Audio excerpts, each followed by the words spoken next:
Dulu itu film tuh harus roll, terus nanti editingnya diketok-ketok. Satu film bisa ratusan sampai miliaran.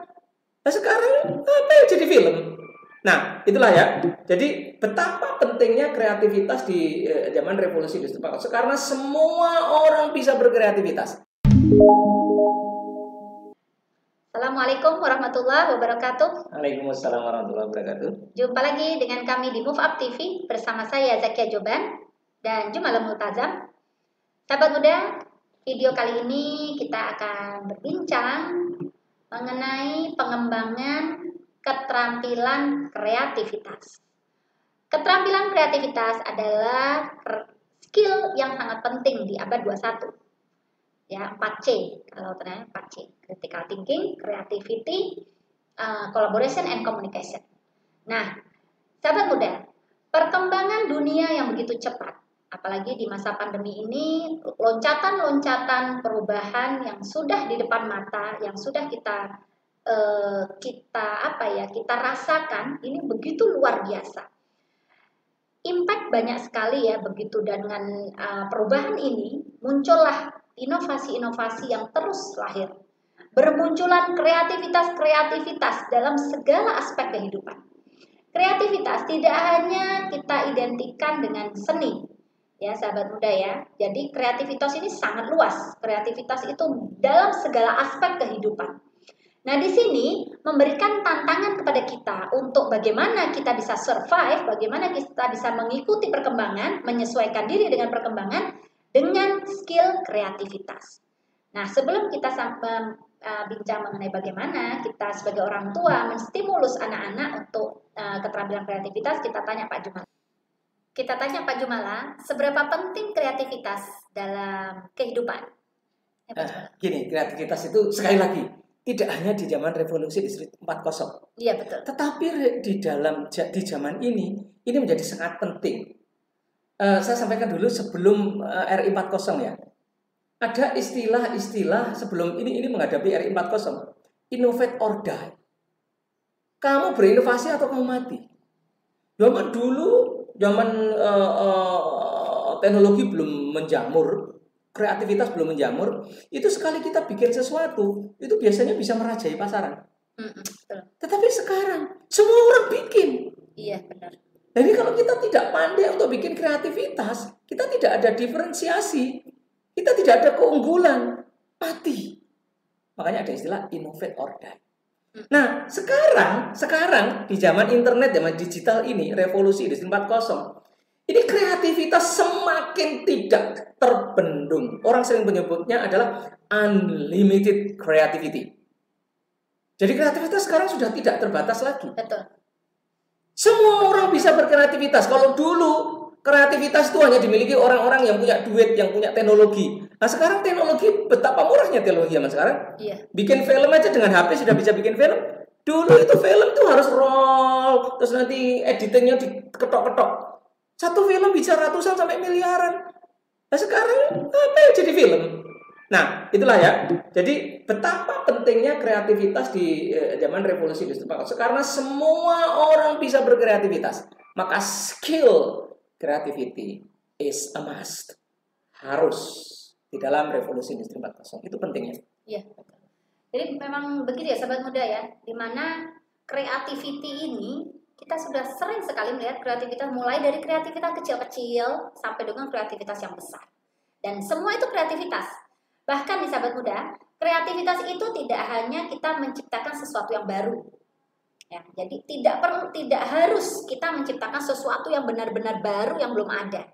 Bahkan kita memodifikasi sesuatu yang sudah ada dengan daya kreativitas kita, maka menjadi sesuatu hal yang baru itu juga kreativitas. Ya, jadi kreativitas ini sangat luas ya Pak Jumala ya. Iya, luas. Sangat luas sekali sahabat muda. Mulai dari kita memodif, kita mengkopas tapi modifikasi. Ada sesuatu yang unik, kita menemukan keunikan, menemukan keunggulan, itu juga kreativitas. Nah, kreativitas ini sahabat muda penting sekali kita tumbuhkan, kita fasilitasi buat anak-anak kita sejak dini. Karena memang kita tidak bisa hanya mengandalkan sekolah atau lembaga saja untuk bisa menumbuhkan jiwa kreativitas anak. Perlu proses dan waktu yang panjang. Dan itu harus kita fasilitasi di rumah. Jadi di rumah kita ciptakan lingkungan-lingkungan yang penuh dengan kreativitas, lingkungan atmosfer di dalam rumah yang bisa memancing, menstimulus mereka agar daya kreativitas mereka muncul. Saya ada tips jitu Pak Jumala. Iya, apa itu? Tips jitu untuk memancing kreativitas Anak kreatif. Itu sahabat muda, jangan kita langsung penuhi keinginan anak dengan barang yang jadi. Oke. Contoh misalkan anak kita kepingin, misalkan contoh mereka kepingin mainan tenda-tendaan. Nah itu jangan kita langsung belikan, kepingin belikan tenda jadi. Kepingin mainan mobil-mobilan, kita belikan mobil jadi. Nggak masalah juga sekali-sekali, gitu kan? Maksudnya bukan tuh nggak pernah kita belikan, enggak. Tapi kalau tujuan kita ingin menstimulus mereka, kita pancing mereka dengan barang-barang mentah atau bahan-bahan setengah jadi, bagaimana mereka bisa menggali kreativitas mereka untuk bisa menjadikan produk jadi. Jadi di situ kita fasilitasi mereka dengan istilahnya tuh tools dengan istilahnya itu media. Kita fasilitasi anak-anak dengan media-media setengah jadi yang mereka memancing mereka bisa meng-create sesuatu dengan daya kreativitas mereka. Itu satu tipsnya. Sebelum tips yang lain, tipsnya Pak Jumala dulu Pak. Ya, saya ingin menyampaikan bahwa kreativitas sangat erat hubungannya dengan imajinasi. Maka anak mesti kita biasakan untuk kita ajak untuk berimajinasi. Iya, betul. Ya, yang kedua adalah kreativitas erat kaitannya dengan menghubungkan satu dengan yang lain. Apa akibatnya kalau kita kasih ini? Apa akibatnya kalau kita kasih ini? Ini dengan ini hubungannya apa? Semakin kita pandai membuat hubungan, semakin kita kreatif. Nah, itu anak juga sering diajari. Ini hubungannya apa? Biarpun kelihatannya nggak ada hubungannya, itu ternyata ada hubungannya. Itulah orang-orang kreatif. Ya, saya kira itu tambahan saya. Iya. Saya mau nambahin 2 Pak Jumala tips ini. Yang pertama, sering kita ajak anak-anak berdiskusi tentang sebuah problem-problem, tentang kejadian-kejadian sekitar di situ. Lalu kita pancing anak-anak dengan pertanyaan-pertanyaan untuk diskusi di mana biar kreativitas mereka muncul dan solusi. Daya kreativitas ini biasanya muncul diikuti dengan solusi. Berpikir kritis dengan kita critical thinking tadi ya, skill berpikir kritis, lalu mereka mengambil keputusan dan mereka menemukan sebuah solusi. Nah, muncullah kreativitas. Jadi kita gali mereka, solusi-solusi mereka dengan pertanyaan-pertanyaan, dengan diskusi-diskusi ringan, lalu kita pancing anak-anak atau kita Pak Subala. Kita ajak anak-anak itu setiap hari menghasilkan output atau hasil karya. Kalau saya biasanya Pak Jumala di rumah, itu saya buat pertanyaan yang saya usahakan banget nggak lupa. Sampai saya kasih alarm di lemari saya itu, saya kasih tulisan reminder, tanya output anak. Jadi setiap pagi, sahabat muda, saya selalu menanyakan ke anak-anak, hari ini mau bikin hasil karya apa? Lalu malamnya saya tanya, hasil karyanya sudah jadi belum? Jadi itu sengaja memang saya buat jadi rutinitas harian pertanyaan-pertanyaan itu agar mereka itu setiap hari mereka terstimulus untuk membuat hasil karya. Hasil karya ini tidak bebas sepenuhnya kita kasih kebebasan ke anak. Mau hasil karyanya hanya berupa cerita, mau hasil karyanya hanya berupa video, berupa teks, berupa tulisan, berupa tempelan-tempelan gambar, mau hasil karyanya berupa lukisan, mau apapun. Jadi apapun hasil karyanya, yang terpenting adalah bagaimana mereka setiap hari terpancing untuk menghasilkan output atau hasil karya. Nah, itu saya jadikan kayak rutinitas harian Mbak Jumala.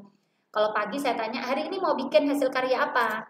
Malamnya, jadi nggak hasil karyanya? Jadi udah, nggak jadi mah, belum jadi. Yang sama ya nggak apa-apa, nggak jadi juga nggak apa-apa. Karena memang itu poinnya bukan di situ kok. Iya.